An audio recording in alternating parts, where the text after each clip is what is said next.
Enséñame un versículo que diga, y los discípulos nada más bautizaban en nombre de Cristo, no lo hacían en nombre del Padre, ni lo hacían en nombre del Hijo y del Espíritu Santo. A ver, ¿dónde está eso?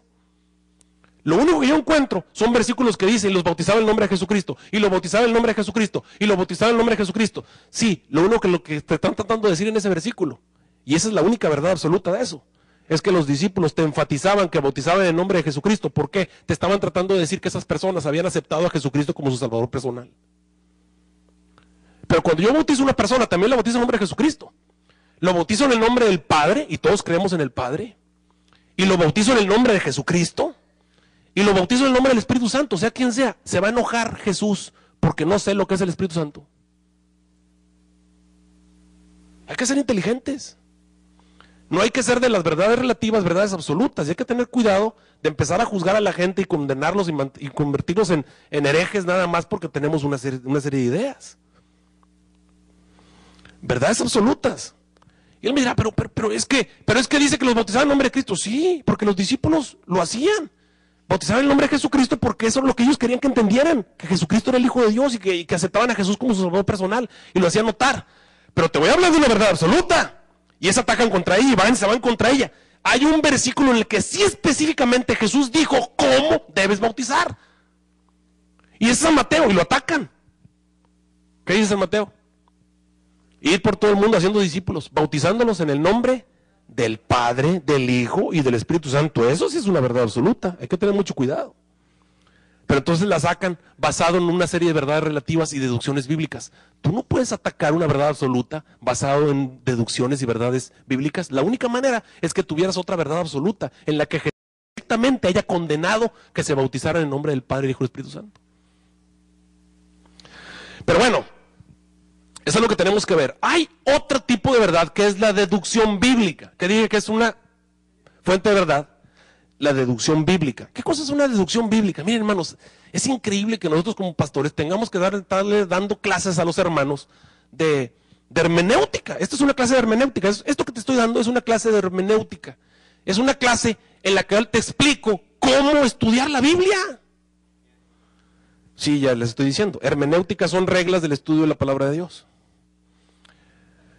O sea, te tengo que dar una clase de cómo estudiar la Biblia. ¿Por qué? Porque hay que vacunarlos. De otra manera después nos empiezan a salir un montón de herejías por todos lados. ¿Por qué? Porque la gente no sabe distinguir lo que es la verdad, lo que es una verdad relativa, a lo que es una impresión bíblica, a lo que es una deducción bíblica.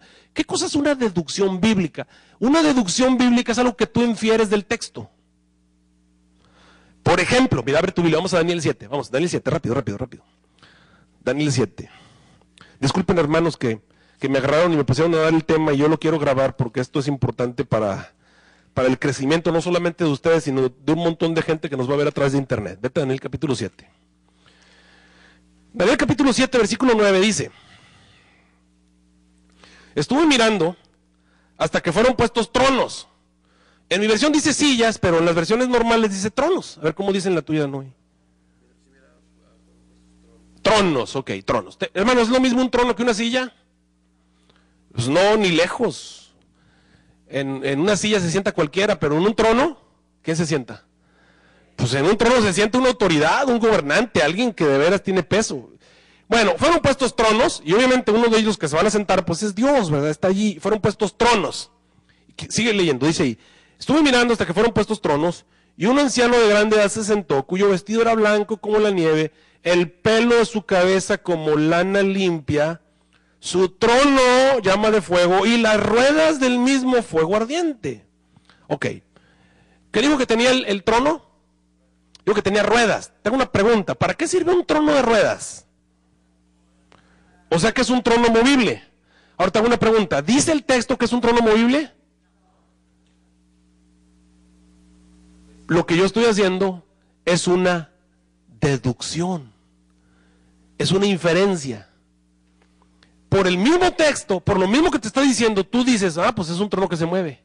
¿Por qué? Porque tiene ruedas. Pero a lo mejor está fijo y tiene ruedas para jugar, ¿verdad? Yo qué sé, no sé. Notas, la deducción bíblica no es una verdad absoluta. Es verdad y puede ser tomada como verdad, pero no es una verdad absoluta. ¿Por qué? Porque a lo mejor estoy equivocado, a lo mejor tiene ruedas, pero las ruedas no son para moverse. Sí, por eso, son de adorno, ¿verdad? Nomás andan jugando así con las ruedas, o sea, no sé. Pero al hablar de un trono de ruedas, dices tú, pues se mueve. ¿Te das cuenta la diferencia entre una verdad absoluta y una deducción? Sigo leyendo. Mira cómo funcionan las deducciones. Dice allí, un río de fuego procedía. Mira, de paso, hermanos, ustedes deben estar acostumbrados a las deducciones, porque yo soy un predicador que te predico un montón de deducciones bíblicas. Gran parte de mis sermones son puras deducciones bíblicas, puras inferencias de cosas que he sacado de la Biblia de deducción. Y yo veo que a la gente le encantan las deducciones bíblicas, ¿verdad? Pero no es que sean verdades absolutas. Tenemos que tener cuidado. ¿Ok? Sigo leyendo lo que dice ahí. Dice, un río de fuego procedía y salía delante de él. Millares de millares le servían, son como los diáconos, y millones de millones asisten delante de él. Entonces, ¿cuántos tronos debe haber allí? ¿Cuántos tronos debe haber allí? Pues millones de millones. Ahora, ¿eso lo dice ahí? No, eso es una inferencia, es una deducción. ¿Por qué? Porque pusieron tronos y millones de millones asisten y tú supones que es un trono para cada uno, entonces debe haber millones de millones. Pero eso es una deducción, lo sacas como deducción, no te lo dice el versículo. Sigue leyendo ahí. Millones de millones asistían delante de él. El juez se sentó y los libros se abrieron. ¿Quién dice que se sentó? ¿Quién se sentó? Ok, si está el juez ahí, ¿qué cosa es eso? ¿Un juicio? ¿Una corte? ¿Eso es lo que dice el versículo? No, pero lo sacas por inferencia. En otras partes lo dice, obviamente, entonces lo sacas en deducción y dices tú, ok, es una corte. Hay millones de tronos. Los tronos se mueven. Pero ninguna de esas es una verdad absoluta. ¿Son qué cosa? Deducciones. Son deducciones. Y luego sigues leyendo y te vas al versículo 13. Mira, vete al 13. Y de pronto en la asamblea, que de paso, hermanos, ¿dónde está esta asamblea? En el cielo, dice el versículo 13. Miraba yo las visiones de la noche, y aquí en las nubes del cielo llegó un humano. A ver, pausa. ¿Qué cosa dijo que llegó? En sus versiones dice un hijo del hombre, pero en la nueva versión internacional dice un humano. en Daniel 7:13. ¿Quién llegó? Un humano. A ver. Vamos a ver. Daniel ve que en la asamblea, ¿cuántos había? Millones de millones. Y de pronto, ese es un humano. A ver. Si ese era un humano, todos los demás, ¿qué eran? ¿Qué eran? Pues extraterrestres, hermano. Di la palabra, no sé, que aunque se te haga bola la lengua. Extraterrestres, esos son. Ahora te pregunto, ¿eso es lo que dice el versículo? No, ¿eso qué cosa es? Una deducción, una inferencia. Una inferencia. Pregunto, hermanos, ¿las inferencias son fuente de verdad? Sí, son fuente de verdad, pero no es una verdad absoluta. ¿Tiene el mismo nivel que una verdad absoluta? No. ¿Por qué? Porque no te lo está diciendo el texto así a lo pelón, disculpa la expresión. O sea, ¿por qué no digo lo pelón? Porque cuando tiene cabello, pues no le alcanzas a ver la calva, pero cuando ya está pelón, pues sí le ves todos los detalles de la cabeza, ¿me entiendes? Por eso decimos, te lo dice así, a lo claro.